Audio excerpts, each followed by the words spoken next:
জয় শ্ৰীৰাম, জয় গো মাতা। তো আমি আজি পুনৰ শিৱসাগৰ গৈ আছোঁ। শিৱসাগৰ বানপানীৰ মাজত থকা গো মাতাখিনিৰ কাৰণে ঘালৈ গৈ আছোঁ। এয়া দেখিছে, এতিয়াও ৰাস্তাত গৰুবোৰ বান্ধি থোৱা আছে।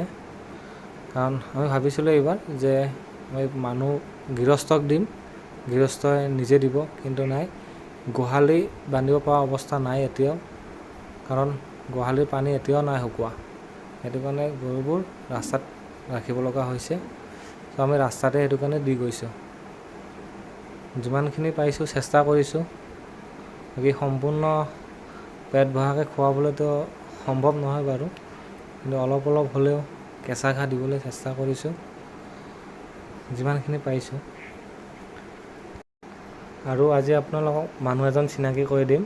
তেওঁ ৰাজমিস্ত্ৰী কাম কৰে, আজি নিজে হাজিৰা কৰে, কিন্তু তেওঁ এইজন মানুহ যিজন মানুহে ঘাঁহ দি আছে, তেওঁ নিজৰ কাম দুদিন ক্ষতি কৰি এদিন ঘাঁহ কাটিলে আৰু আজি আমাৰ লগত আজি ঘাঁহ দিছে।